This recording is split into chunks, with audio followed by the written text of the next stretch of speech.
बहुत लोगों के मन में ये प्रश्न उठता है कि ऐसी क्या स्थिति आ पड़ी थी कि माता सीता को भूमि में समाना पड़ गया था। क्या इसके अलावा कोई और विकल्प नहीं था? तथा क्या श्री राम इतने कठोर थे कि उन्होंने बार बार माता सीता के चरित्र पर संदेह किया?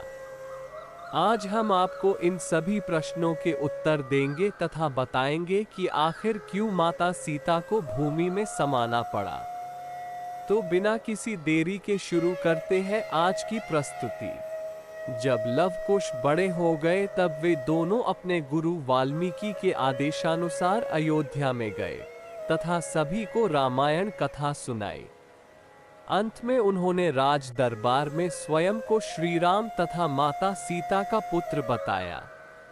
इसके पश्चात अयोध्या की प्रजा के द्वारा इस पर प्रश्न चिन्ह लगाया गया।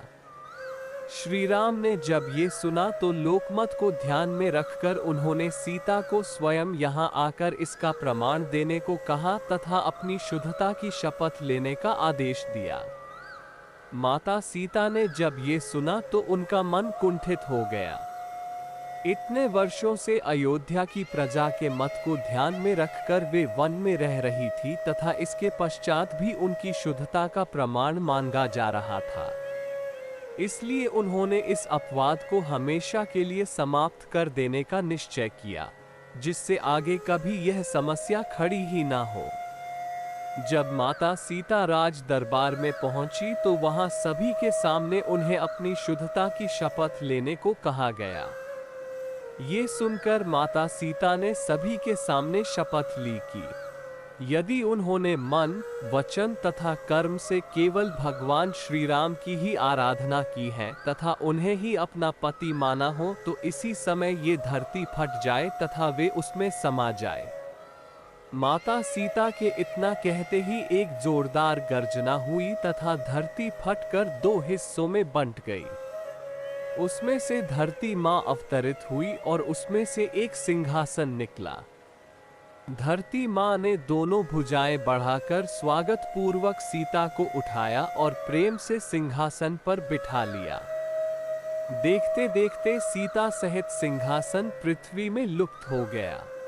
सारे अयोध्या वासी स्तब्ध से यह अभूतपूर्व दृश्य देखते रह गए।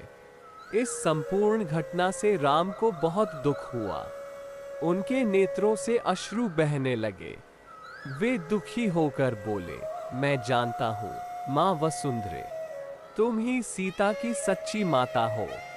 राजा जनक ने हल जोतते हुए तुमसे ही सीता को पाया था, परंतु तुम मेरी सीता को मुझे लौटा दो या मुझे भी अपनी गोद में समा लो। श्री राम को इस प्रकार विलाप करते देख ब्रह्मादि देवताओं ने उन्हें नाना प्रकार से सांत्वना देकर समझाया। इसके बाद अनेकों वर्षों तक राज्य करने के बाद राम जी भी भाइयों और अयोध्या वासियों समेत सरयू में उतरते गए और एक एक करके सब वैकुंठ पहुंच गए। तो दोस्तों, आज के लिए बस इतना ही। उम्मीद करते हैं हमारे द्वारा दी गई जानकारी आपको पसंद आई होगी। अगर आपको वीडियो अच्छी लगे तो लाइक जरूर करें और सब्सक्राइब करना ना भूलें। वीडियो को आखिरी तक देखने के लिए बहुत बहुत धन्यवाद।